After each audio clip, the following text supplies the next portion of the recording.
Uma unesihlahla sezithelo esikhule isikhathi eside, siluhlaza, sinempilo, sinamakabunga amahle, kodwa singatheli izithelo, le vidiyo ingeyakho. Ngoba namuhla ngizokufundisa indlela yangempela esetshenziswe iminyaka eminingi futhi uma isetshenziswa kahle, ingenza lowo muthi uqale ukukhiqiza. Kodwa-ke, kukhona indlela efanele yokukwenza kanye nendlela engalungile. Futhi yilokho kanye esizokhuluma ngakho namuhla. Kulesi siteshi sabelana ngamasu angempela okuthuthukisa ukukhiqizwa kwezihlahla zethu ngokusekelwe kokuhlangenwe nakho nalokho okusebenza ngempela ekusebenzeni. Engizokuchazela khona namuhla yinto eyenzeka kubantu abaningi. Banezihlahla zolamula, amawolintshi nama-avocado aseneminyaka.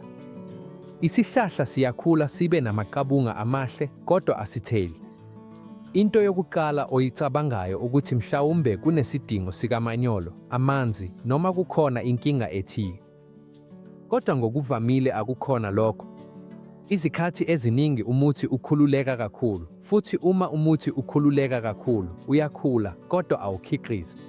Yilapho-ke inqubo esizokhuluma ngayo namuhla ingena khona, eyaziwa ngokuthi i-ringing noma i-keving, kuye ngohlobo lomuthi. Kuyindlela esetshenziswe iminyaka eminingi kwezolimo, ikakhulukazi kuma-citrus kanye ne-avocado, futhi uma isetshenziswa kahle, ayilimazi isihlahla, kodwa kunalokho iyasikhuthaza ukuthi sikhiqize izimbali nezithelo. Ngaphambi kokuqhubeka, ngifuna ukucacisa into ebalulekile, kodwa ngaphandle kokususa intshiseko yanoma ubani.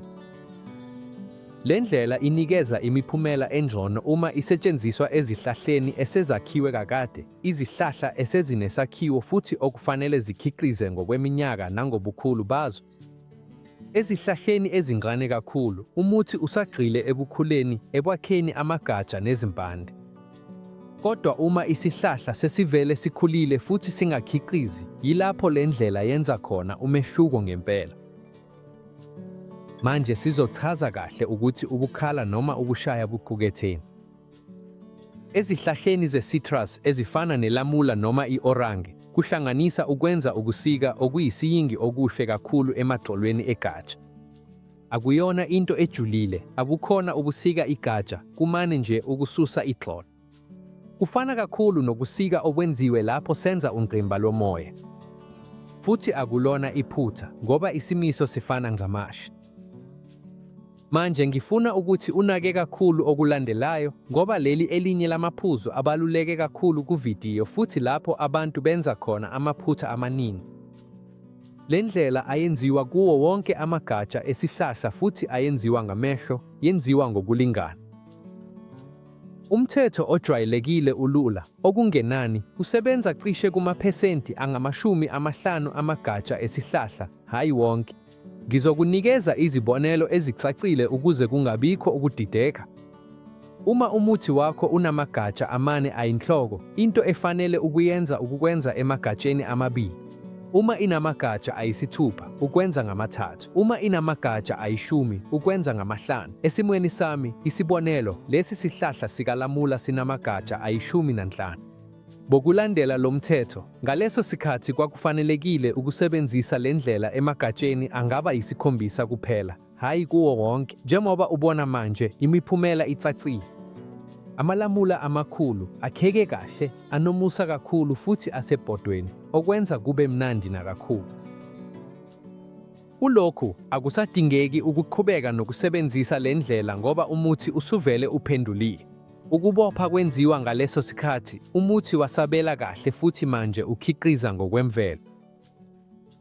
Lokhu kubalulekile futhi ukukuqonda. Ukukhala akuyona into eyenziwa ngaso sonke isikhathi, kuyindlela ethile yokuvuselela umuthi uma uwudinga. Uma umuthi usuvele uthela izithelo njengoba kufanele, into engcono kakhulu ongayenza ukuwushiya, uwunakekele kahle bese umane ujabulele umphumela. Manje ake siqonde ukuthi kungani le ndlela isebenza kahle kangaka. Umuthi unezigeleza ezimbili eziyinhloko. Ngakolunye uhlangothi, izimpande zithumela amanzi nezakhamzimba phezulu ngaphakathi kwesiqu. Ngakolunye uhlangothi, amaqabunga akhiqiza amandla nge-photosynthesis. Lawo mandla avame ukuhamba ngegxolo lomuthi aye esiqwini nasezimpandeni. Uma senza umsindo, siphazamisa ukubuya kwamandla okwehla ngokwekho. Ngakho-ke, wonke lawo mandla akhiqizwa yisihlahla engxenyeni engenhla ahlala ekhongelelwe kuleyo ndawo futhi isihlahla, njengempendulo yemvelo, sisebenzisa lawo mandla ukuzala, okungukuthi, ukukhiqiza izimbali nezithelo. Yingakho, noma nini lapho kwenziwa ungqimba lomoya, kuvela izithelo eziningi ngaphezu kongqimba, akunjalo. Akuzenzakaleli, kuyinqubo yezinto eziphilayo. Ngikufakazele lokhu kaningi. Emagatsheni anezinhlayiya, ngibone izithelo eziyisithupha kuya kweziyishumi egatsheni elilodwa. Kanti amanye amagatsha omuthi ofanayo angathintiwe akhiqiza kancane noma akukho lutho. Akuyona inhlanhla lena, yindlela umuthi osabela ngayo kulolo vuselelo. Manje ake sithothwe ngezinto esizidingayo kanye nencazelo yesinyathelo ngesinyathelo ngobuthule. Kulokhu ngizokukhombisa ukuthi ukushaya ucingo kugatsha elilodwa kuphela. Isibonelo, lesi sihlahla esithile sase sisetshenzwa ngaleso sikhathi futhi njengoba ubona, sesivele sithela izithelo, ngakho akudingekile ukusebenzisa le ndlela kuso futhi. Kodwa ngizokukhombisa ukuthi kwenziwa kanjani ukuze ukwazi ukusebenzisa kahle esihlahleni sakho. Ukuze senze indandatho sidinga ummese obukhali noma umshini wokusika, akukho okunye. Into ebalulekile ukuthi isike kahle ngoba sizokwenza izicuthu eziningana ezihlanzekile. Ukukhala kulula kakhulu, kwenziwa izicuthu ezimbili ezihambisanayo nxa zonke kwegatsha zilizungeze ngokuphelele, okungukuthi kuqedwe yonke indilinga yegatsha bese kwakhiwa indandatho ephelele. Lezi zicuthu ezimbili kufanele zihlukaniswe cishe ngesigamu sesentimitha, cishe amamilimitha 5 ngaphezulu noma ngaphansi. Akudingeki kube ngqo, kumane kuyinkomba. Lokho kuhlukana kwanele. Uma sesiqede ukusika okubili, sisusa wonke amaxolo asele phakathi kwawo. Ukuze senze lokhu, simane sinqume kancane phakathi kwamasongo amabili bese sisusa wonke amaxolo azungeze igatsha. Uma sisusa ixolo, kuvela ikhambiyama. Ubukeka njengefilimu encane ebushelelezi ecwebezelayo kancane. Lokho okubonayo yilokho kanye esikufunayo. Kubaluleke kakhulu ukuqonda kahle lokhu. Ukhuni alunqunywa noma luqedwe njengoba lungaba njalo lapho lufakwa ezingqimbeni zomoya.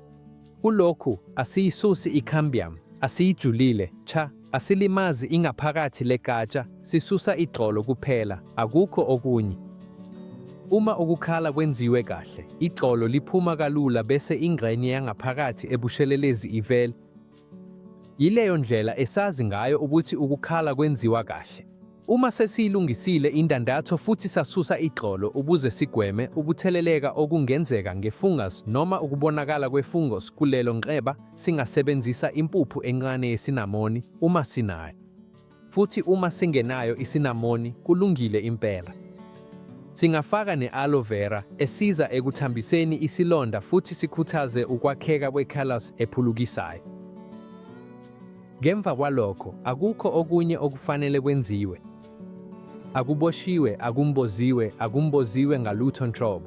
Umuthi uzonakekela okunye, futhi ngalokho unakho konke obudingayo ukuze wenze lowo muthi wezithelo ongafuni ukuthela izithelo uqale ukuqhakaza futhi ukhiqize ngendlela engakaze ibonwe ngaphambili, ngokusebenzisa indlela elula, ephumelelayo nesetshenziswa kahle njengokubopha izihlahla. Uma le video ikusizile, yinike ilike, yabelane ngayo nomuntu onesihlahla esingakhiqizi izithelo, bese ubhalisela isiteshi. Ngoba lapha e-Ecoplanta sabelana ngamasu angempela okuthola izithelo ezengeziwe, ukuthuthukisa umkhiqizo nokuthola okuningi ezihlahleni zethu, kungaba semhlabathini noma ebhodweni. Sizobonana kuvidiyo elandelayo, futhi khumbula, izikhathi eziningi akuyona indaba yomanyolo owengeziwe, kodwa ukwazi ukuthi ungasivuselela kanjani isihlahla ngendlela efanele. Sala kahle futhi sawubona.